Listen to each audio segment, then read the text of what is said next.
ये final term की preparation series की वीडियो है। कंप्लीट सीरीज इस चैनल के ऊपर अपलोड की जा रही है और आज की वीडियो के अंदर आपको MGT 501 के फाइनल टर्म के सॉल्व पेपर करवाए जा रहे हैं, जिसके अंदर सॉल्व MCQs भी हैं और सॉल्व सब्जेक्टिव क्वेश्चंस भी शामिल हैं। तो आपके सामने स्क्रीन के ऊपर मौजूद हैं सब्जेक्टिव क्वेश्चंस जिनके आंसर्स आपको करवाए जाएंगे।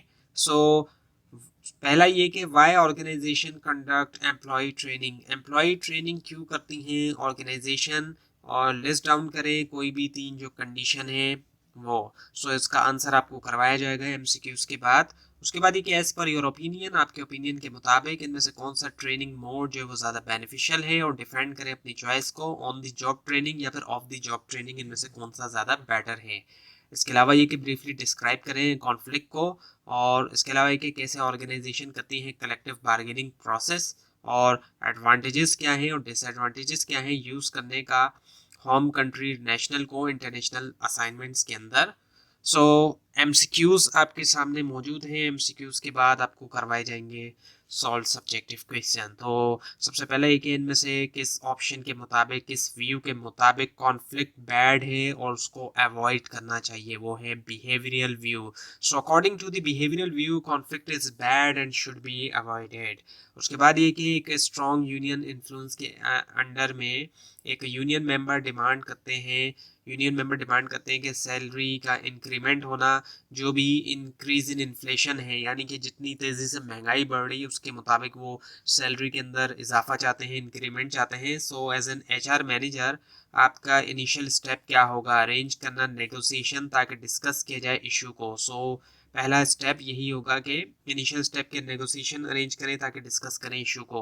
उसके बाद ये कि जो अकाउंटिंग स्टाफ है EFU जनरल इंश्योरेंस लिमिटेड का शेयर करता है इन्फॉर्मेशन डिफरेंट डिपार्टमेंट की ताकि असिस्ट करे प्रिपेयर करने में एनुअल बजट कंसिस्टेंट बेसिस के ऊपर। तो किस तरह की कम्युनिकेशन है ये है horizontal communication is the answer. उसके बाद ये कि अगर पॉलिटिकल बिहेवियर मोटिवेट होता है सेल्फ सर्विंग इंटरेस्ट से, बगैर लिए हुए जो गोल्स ऑफ द ऑर्गेनाइजेशन है उसको अकाउंट में लिए बगैर, सो जो मूव होगा उसको कंसिडर किया जाएगा क्या, अनएथिकल कंसिडर किया जाएगा कि, यानी कि जो पॉलिटिकल बिहेवियर है असल में वो खुद के मफाद की वजह से हो रहा है, ना कि ऑर्गेनाइजेशन के गोल की वजह से। इसी वजह से उसको अनएथिकल कंसिडर किया जाएगा, गैर अखलाकी।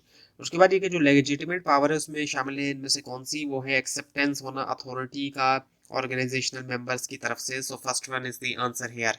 उसके बाद ये कि एक पावर बेस जो कि डिपेंड करती है फेयर के ऊपर, डर के ऊपर, वो आती है कौन सी कैटेगरी के अंदर, पावर की कोर्सिव जो है वो डर के ऊपर बेस करती है। उसके बाद ये कि इनमें से कौन सा ऑप्शन शामिल नहीं है टाइम ऑफ बेनिफिट्स में, वो है on the job breaks. On the job breaks is the answer. उसके बाद ये कि अली जो है वर्क कर रहा था एज MTO के तौर पर ABL के अंदर, और उसको पैकेज मिला 20,000 का। फ्यू वीक्स अगो उसने रिजाइन दिया ABL से और ज्वाइन किया HBL को, और जो कि HBL ऑफर कर रहा है 30,000 सेम पोस्ट जो MTO की है। इस सिचुएशन के अंदर HBL अडॉप्ट कर रहा है कौन सा पे स्ट्रेटजी, वो है अबव मार्केट रेट, क्योंकि मार्केट रेट से ज़्यादा वो पे कर रहा है। उसके बाद ये कि इनमें से कौन सा पे प्लान जो है वो यूज़ हो रहा है जब वर्कर्स को पे किया जाता है सम हर उस यूनिट के लिए जो वो प्रोड्यूस करते हैं, वो है piece work pay is the answer. उसके बाद ये कि to make the ranking method of job evaluation more effective, ranking method job evaluation का ज़्यादा इफेक्टिव बनाने के लिए क्या किया जाता है, क्लियरली डिफाइन किया जाता है जॉब डिस्क्रिप्शन को इनिशियली। उसके बाद ये कि मिस फोजिया जो है वो चाहती है कि एक्सेल करना खुद को बैंकिंग फील्ड में बाय क्लियर करते हुए जो IBP सुपीरियर क्वालिफिकेशन की एग्जामिनेशन है उसको क्लियर करते हुए, लेकिन उनकी जो जॉब स्ट्रिक्ट टाइमिंग है वो अलाउ नहीं करता कि फुलफिल किया जाए, पूरा किया जाए उनके प्लान को। अब इस प्रॉब्लम को से निपटने के लिए बैंक किस तरीके से हेल्प कर सकता है, बैंक इस तरीके से हेल्प कर सकता है कि facilitate her with flexing working hour, यानी कि फैसिलिटेट करे जो फ्लेक्सिबल वर्किंग आवर है वो। उसके बाद एक इनमें से कौन सा जो पार्ट है मैनेजर रोल का करियर डेवलपमेंट में एम्प्लॉय की जो करियर डेवलपमेंट होती है उसमें कौन सा जो है वो रोल है मैनेजर का, इनमें से वो है एस्टैब्लिश करना goals and career plan, establishing goals and career plan is the answer. उसके बाद ये कि जो long life series of activities है जो कि कंट्रीब्यूट करती है एक पर्सन के करियर को, एक्सप्लोरेशन को, एस्टैब्लिशमेंट को, सक्सेस को और फुलफिलमेंट वो खिलाया जाता है, इनमें से क्या, career development is the answer here. उसके बाद ये कि कैसे कंपनसेशन और बेनिफिट जो है करियर डेवलपमेंट के साथ फोकस डिफर फोकस करता है, यानी मुख्तलिफ होना कंपनसेशन से बेनिफिट एक ट्रेडिशनल फोकस के साथ। सो इसका जवाब है ऑल ऑफ द गिवन, जिसके अंदर एम्प्लॉय की प्रोडक्टिविटी रिवार्डेड है, एम्प्लॉय एफिशिएंसी रिवार्डेड है और एनहेंसमेंट इन एबिलिटी वो भी रिवार्डेड है। All of the given is the answer. उसके बाद देखिए अमजद जो है वो पहुंच चुका है एज जो है फुल रिटायरमेंट की, लेकिन स्टिल वो कंटिन्यू करना चाहता है अपनी जॉब को, और जबकि ऑर्गेनाइजेशन ने जो है वो अभी कोई उसकी रिप्लेसमेंट नहीं ढूंढी। इस सिचुएशन के अंदर अमजद को परस्यू करना चाहिए क्या, एक्सटेंशन जो है job, current job with in the company. उसके बाद ये कि इनमें से कौन सा गिवन ऑब्जेक्टिव मेनली फोकस है ड्यूरिंग रिटायरमेंट एजुकेशनल प्रोग्राम के दरमियान, वो है प्रिपेयर करना एम्प्लॉय जो है उनकी अपकमिंग रिटायर्ड लाइफ के लिए। सो this one is the answer. उसके बाद ये कि इनमें से कौन सी स्टेज के दरमियान सोशलाइजेशन के एम्प्लॉयज जो है वो सक्सेसफुली इंटरनलाइज करते हैं ऑर्गेनाइजेशनल नॉर्म्स और बिलीव्स, वो है Metamorphosis stage. So this one is the answer. उसके बाद इनमें से कौन सी प्रैक्टिस में जो है वो शामिल है, सेल ऑफ कर देना पोर्शन कंपनीज के और बनाना करना सेवियर स्टाफ रिडक्शन, इनके बहुत ज़्यादा स्टाफ को निकाल देना, ये होता है रीस्ट्रक्चरिंग। पूरा का पूरा रीस्ट्रक्चर किया जाता है, पोर्शंस बेच दिए जाते हैं और बहुत सा स्टाफ निकाल दिया जाता है। उसके बाद ये कि people can be more productive, ज़्यादा प्रोडक्टिव लोग हो सकते हैं कब, जब वो वर्क करते हैं ग्रुप्स में। Groups is the answer. और उसके बाद ये जो मोस्ट कॉमन रीज़न जो कि एक्सपेट्रिएट फेल हो जाता है इंटरनेशनल असाइनमेंट में, वो इसमें से क्या है, फैमिली प्रेशर। फैमिली प्रेशर की वजह से भी वो फेल हो जाते हैं। उसके बाद ये जो प्रीवियस कंपनी रिकॉर्ड है, पिछली कंपनी का रिकॉर्ड और कस्टमर सेटिस्फेक्शन सर्वे वो सर्व कर सकता है एज अ सोर्स, किसकी सोर्स के तौर पर, कल्टिवेटिंग करना learning culture within the organisation के अंदर। So this one is the answer. उसके बाद ये जो बेस्ट हायरिंग है वो होती है जब गोल जो है इनमें से किसका जो है कंसिस्टेंट रहे एक दूसरे के साथ, वो है ऑर्गेनाइजेशन और individual. So organisation and individual is the answer. उसके बाद इनमें से कौन सा ऑप्शन जो है वो एडवांटेज नहीं है वर्कफोर्स डाइवर्सिटी का, वो है decreased problem solving skills. Decrease problem solving skills the answer. उसके बाद इनमें से कौन सी गिवन सिचुएशन सर्व करती है एज अ बेस्ट वन, इनकी बेहतर रिड्यूस करने के लिए प्रॉब्लम जो है सेंट्रल टेंडेंसी की परफॉर्मेंस अप्रेजल में, वो है train supervisor to avoid it. Train किया जाए सुपरवाइजर को ताकि अवॉइड किया जाए। उसके बाद ये कुछ सुपरवाइजर्स जब फिल कर रहे हैं वो रेटिंग स्किल में रुझान होता है कि अवॉइड करें हाई और लो जो स्केल के ऊपर रेट, वो रेट करते हैं ज़्यादातर लोगों को मिडिल में। अब ये जो इवेल्यूशन है ये क्या है, सेंट्रल टेंडेंसी की, क्योंकि वो मिडिल में मिडिल में एक तरह से, यानी कि एक तरह से एक एवरेज के तौर पे वो रेट कर रहे हैं तमाम लोगों को। उसके बाद ये कि ऑनगोइंग प्रोसेस जो है मैनेजिंग का और एवेल्यूट करने का, दोनों बिहेवियर भी और जो आउटकम है वर्क प्लेस में, वो जाना जाता है किसके तौर पे, performance appraisal. Performance appraisal is the answer here. उसके बाद ये कि एम्प्लॉय रूटीन वर्क और जो कि अब मॉनिटर हो रहा है कंप्यूटर के जरिए इलेक्ट्रॉनिकली, अब ये ट्रेंड जो अफेक्ट करता है परफॉर्मेंस अप्रेजल सिस्टम। इनमें से कौन से मैनर के अंदर, वो है कि परफॉर्मेंस अप्रेजल जो बन जाती है ज़्यादा एक्यूरेट और efficient one. So this one is the answer. उसके बाद ये कि बाय व्हाट मीन, कौन से मीन्स के जरिए ऑर्गेनाइजेशन शो करती है कंसर्न उनके एम्प्लॉयज़ के लिए और जो अर्न करना उनकी कमिटमेंट, वो है provide career development opportunity, provide करना करियर डेवलपमेंट अपॉर्चुनिटीज़। उसके बाद ये कि जो फ्रीक्वेंसी है करने की परफॉर्मेंस अप्रेजल, वो डिपेंड करती है किसके ऊपर, ऑर्गेनाइजेशनल पॉलिसीज़ के ऊपर। जो ऑर्गेनाइजेशनल पॉलिसीज़ है ऑर्गेनाइजेशन की जो पॉलिसीज़ है उनके ऊपर। उसके बाद ये इनमें से कौन सी अप्रोच एम्फेसाइज करती है, जो इफेक्ट है साइकोलॉजिकल और जो सोशल फैक्टर्स हैं उनका एम्प्लॉय परफॉर्मेंस के ऊपर, वो है systematic approach. Systematic approach is the answer. उसके बाद ये कि किस तरह का रिलेशनशिप एग्जिस्ट करता है नेगेटिव रीइंफोर्समेंट और पनिशमेंट के दरमियान, वो है कि punishment leads to negative reinforcement, punishment से नेगेटिव रीइंफोर्समेंट होती है। उसके बाद ये कि फेडरल लॉ रिक्वायर करता है एम्प्लॉयज़ को कि दे 60 डे नोटिस, इससे पहले कि प्लांट जो है वो क्लोज किया जाए या फिर मेजर ले ऑफ किया जाए, इनकी बहुत बड़ा स्टाफ को निकाला जाए। एज स्टेटेड, अब ये बताया गया है किसमें, स्टैट्यूटरी राइट ऑफ एम्प्लॉयज़ में, स्टैट्यूटरी राइट ऑफ एम्प्लॉयज़ के जरिए बताया गया। उसके बाद इनमें से कौन सी फैसिलिटी, इनमें से कौन सा ऑप्शन जो है फैसिलिटेट करता है एम्प्लॉय को कि हायर किया जाए, फायर किया जाए, डिमोट किया जाए या प्रोमोट किया जाए किसी को भी एब्सेंस के अंदर किसी भी लीगल ऑब्लिगेशन के, वो है employment at will.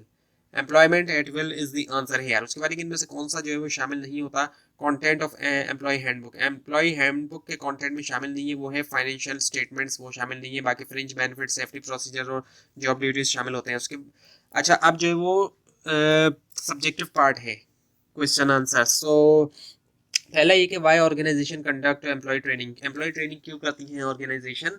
So list down करें 3 कंडीशन। सो ट्रेनिंग का मतलब क्या होता है, प्रोवाइड करना एम्प्लॉयज़ को स्पेसिफिक स्किल्स और हेल्प करना उनको, ताकि वो उनकी जो भी डेफिशिएंसीज हैं, खामियां हैं, वो उनको सही कर सकें अपनी परफॉर्मेंस में। और ये जो है वो इन्हेंस करता है, बढ़ाता है उनकी एबिलिटीज़ को और उनको परफेक्ट बनाता है काम के लिए। और जो रीजंस है कि क्यों की जाती है ट्रेनिंग, सेल्फ असेसमेंट का होना एक ये है, कंपनी का रिकॉर्ड और कस्टमर की कंप्लेंट्स का आना।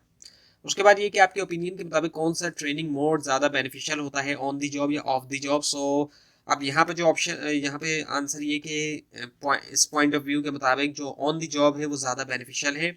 और रीज़न क्या है कि एम्प्लॉय जो कि ट्रेनिंग जिनको दी जा रही है वो देख सकते हैं कि दूसरे वर्कर किस तरह वर्क कर रहे हैं, और ये उनको अंडरस्टैंड करने में मदद करेगा कि कैसे काम किया जाए। और so on the job does not require, और on the job training require नहीं करता मैनेजर को कि वो परफॉर्म करें स्पेशल ट्रेनिंग सेशंस भी ट्रेनर्स के लिए, और ये कॉस्ट भी रिड्यूस कर सकता है। उसके बाद ये कि कॉन्फ्लिक्ट को डिस्क्राइब करें। कॉन्फ्लिक्ट से मुराद प्रोसेस होता है जिसमें एक पार्टी जो है वो ये परसीव करती है कि डेट इंटरेस्ट, उसका इंटरेस्ट की मुखालफत की जा रही है या नेगेटिवली अफेक्ट किया जा रहा है, दूसरी पार्टी कर रही है। और कॉन्फ्लिक्ट के जरिए क्या होता है कि लोग डिसएग्री होते हैं किसी भी एक इशू के ऊपर, वो एग्री नहीं करते, फ्रिक्शन होती है पार्टीज के दरमियान। और ये एग्जिस्ट कर सकता है जब लोग अपोज कर रहे हैं एक दूसरे के इंटरेस्ट को, एक दूसरे के इंटरेस्ट के जो है वो, सारी बातें, दोनों पार्टीज के अलग अलग इंटरेस्ट हैं, परसेप्शन अलग है, फीलिंग्स अलग है। when those involved recognize the existence होना के differing point of view difference है, disagreement जारी है, और opponents जो है वो एक दूसरे को रोक रहे हैं accomplish करने से उनके गोल। although के conflict जो है वो destructive भी हो सकता है लेकिन beneficial भी होता है जब इसको यूज किया जाता है रिन्यूअल और क्रिएटिविटी के लिए। सो बेनिफिशियल भी हो सकता है कॉन्फ्लिक्ट, ऐसा नहीं है कि हर बार नुकसानदेह हो। उसके बाद ये कि कैसे ऑर्गेनाइजेशन करती है कलेक्टिव बार्गेनिंग प्रोसेस। तो कलेक्टिव बार्गेनिंग दोनों इंटरनल और एक्सटर्नल एनवायरमेंटल फैक्टर जो है वो इन्फ्लुएंस कर सकते हैं प्रोसेस। और फर्स्ट स्टेप में क्या होता है कलेक्टिव बार्गेनिंग के प्रिपेयर करना नेगोशिएशन के लिए, और ये स्टेप जो होता है अक्सर एक्सटेंसिव है और ऑनगोइंग है दोनों के लिए, यूनियन और मैनेजमेंट। और जब इस इशू जो नेगोशिएट होता है have been determined, so two side confer करती है कि पहुंचे एक म्यूचुअली एक्सेप्टेबल कॉन्ट्रैक्ट। और ऑल्दो के जो ब्रेकडाउन है नेगोशिएशन में वो हो सकती है दोनों लेबर और जो मैनेजमेंट है उनके डिस्पोजल के ऊपर, और जो आर्ग्यूमेंट है जिनको यूज़ किया जा सकता है कन्विंस करने के लिए दूसरी साइड ताकि एक्सेप्ट करें उनके व्यू। और इवेंचुअली मैनेजमेंट और जो यूनियन है यूजुअली तौर पे रीच करते हैं एग्रीमेंट जो कि डिफाइन करता है रूल्स जो है गेम के ड्यूरेशन ऑफ कॉन्ट्रैक्ट के लिए। और जो नेक्स्ट स्टेप होता है यूनियन मेंबरशिप के लिए वो होता है रेटिफाई करना एग्रीमेंट, और एक फीडबैक लूप होता है एडमिनिस्ट्रेशन ऑफ द एग्रीमेंट से प्रिपेयरिंग फॉर नेगोशिएशन तक। सो कलेक्टिव बार्गेनिंग कंटिन्यूस भी है और डायनामिक भी है, स्टैटिक नहीं है। ये प्रिपेयर कर रहा है नेक्स्ट राउंड के लिए नेगोशिएशन के। अक्सर शुरू होता है मूवमेंट ऑफ, अक्सर शुरू करता है ये मोमेंट एक कॉन्ट्रैक्ट जो है वो रेटिफाई होता है। उसके बाद ये कि एडवांटेजेस क्या हैं और डिसएडवांटेज क्या है यूज़ करने के होम कंट्री नेशनल जो इंटरनेशनल असाइनमेंट में। सो एडवांटेज ये कि बेटर ऑर्गेनाइजेशनल कंट्रोल होगा और कोऑर्डिनेशन होगा, ज़्यादा बेहतर होगा ऑर्गेनाइजेशनल कंट्रोल भी, कोऑर्डिनेशन भी। इसके अलावा एक प्रॉमिसिंग मैनेजर जो है उनको दिया जाएगा international experience.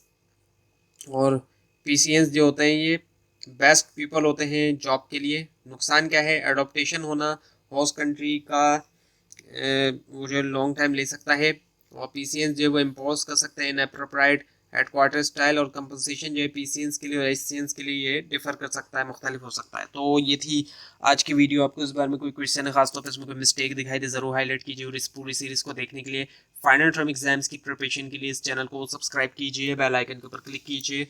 Thanks for watching this video and best of luck for your exams.